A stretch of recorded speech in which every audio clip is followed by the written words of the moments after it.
tout le monde, j'espère que vous allez bien. Aujourd'hui je vous retrouve pour une nouvelle vidéo et ça va être un point lecture concernant Burn de Patrick Ness aux éditions Pocket Jeunesse. Si vous ne connaissez pas Patrick Ness, je pense que son nom devrait vous dire quelque chose. C'est l'auteur de Quelques minutes après minuit et aussi de Nous autres simples mortels. Il en a fait plein d'autres, notamment la trilogie du couteau, je sais plus, La voix du couteau ça s'appelle, qui va d'ailleurs être adaptée au cinéma. Voilà, mais moi j'ai lu ces deux-là de cet auteur. Celui-ci j'avais vraiment adoré, c'est mon premier de l'auteur, donc c'est pour ça que j'ai continué à le lire. Ça a été vraiment un super coup de cœur, c'était magnifique. Il est aussi adapté au cinéma, mais j'ai pas vu l'adaptation, donc je sais pas si elle est vraiment fidèle et si elle retranscrit bien les émotions. Mais en tout cas il était vraiment magnifique.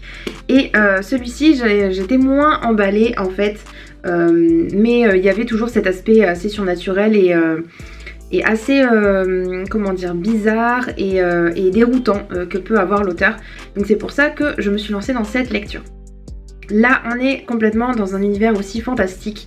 On va suivre une jeune fille qui s'appelle Sarah, qui vit en 1957 dans une petite ville des États-Unis. Dans ce monde là il y a des dragons qui peuvent être employés par des fermiers pour travailler dans les champs. En fait tout simplement ils brûlent les arbres, ils brûlent les plantes dans les champs et ce qui permet ensuite de pouvoir planter des cultures.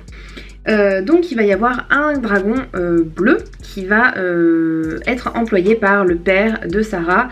Il y a quelque chose autour des dragons, il ne faut pas leur parler, ils sont un petit peu démoniaques, ils sont pas vraiment très sympathiques, il faut se méfier d'eux.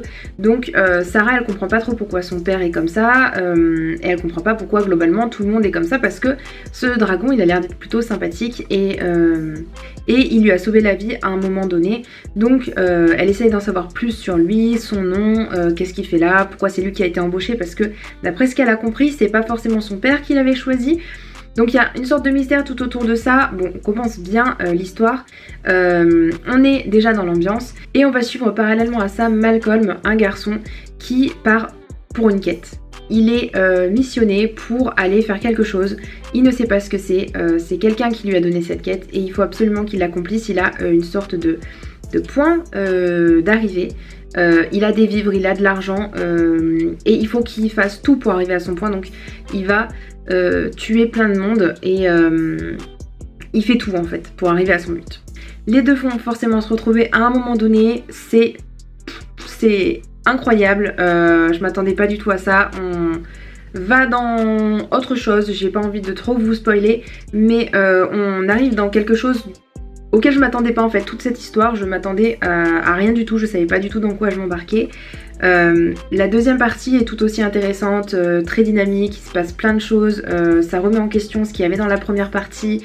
On se rend compte qu'il y a eu des mensonges, qu'il y a eu des personnages qui n'étaient pas qui on pensait au départ, qui ont été transformés, etc. Enfin bref, vraiment c'est une histoire de fou et qui tient la route et qui traite de sujets très intéressants et qui ont strictement rien à voir en fait avec l'histoire en elle-même. On va traiter, comme on le dit sur la petite phrase en haut, ça traite de racisme aussi, parce que dans cette ville là il y a un shérif qui ne peut pas voir les personnes noires. Sarah est une personne métisse si je me trompe pas, et elle a un ami qui s'appelle Jason et qui est asiatique, ou en tout cas qui est d'origine asiatique. On parle aussi d'homophobie parce que Malcolm est un garçon qui est gay. Il va s'en rendre compte au fur et à mesure de son périple parce qu'il va rencontrer un jeune homme comme lui et voilà, ils vont se rendre compte qu'ils s'aiment l'un et l'autre. Donc ça parle de tellement d'autres thématiques en fait tout au long de cette aventure, tout au long de ce voyage en fait, que ça pourrait pas juste se résoudre et se résumer à, plutôt que se résoudre d'ailleurs, à cette histoire de dragon et cette histoire de prophétie qui a été écrite depuis des centaines et des centaines d'années. Voilà, il y a tellement de choses, tellement de choses qui sont assez révoltantes en fait quand on les lit.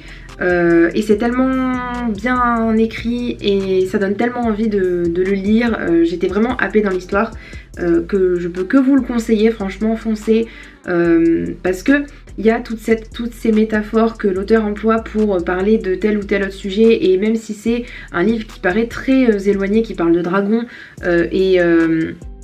mais qui a quand même un ancrage dans notre réalité et dans ce qu'on peut vivre. Et voilà, on nous montre les dragons comme étant des personnages en fait qui sont peut-être à l'intérieur de nous, qui sont chacun comme il s'est dit dans le roman, chacun a un dragon en soi, chacun a une fureur, a une rage, a un personnage un petit peu plus maléfique à l'intérieur. Donc voilà, il y a beaucoup de choses, c'est super intéressant, c'est captivant, voilà, et c'est surprenant. Moi j'adore être surprise dans mes lectures, donc ça c'est vraiment un livre que j'ai adoré. Voilà, c'est une de mes meilleures lectures depuis le début de l'année. Voilà, c'est tout pour ma vidéo, j'espère qu'elle vous aura plu. Si vous avez lu ce livre, n'hésitez pas à me le dire en commentaire. Si vous avez lu du Patrick Ness, n'hésitez pas à me le dire aussi parce que j'attends de découvrir encore d'autres de ses livres, mais je sais pas vraiment par quoi commencer, enfin par quoi continuer plutôt. Du coup, La Voix du couteau, ça me tente plutôt pas mal à voir. Voilà, mais si vous avez d'autres lectures dans ce genre-là ou d'autres romans de Patrick Ness que vous avez vraiment beaucoup aimé, n'hésitez pas à me le dire en commentaire. Et je vous dis à bientôt dans une prochaine vidéo. Ciao ciao!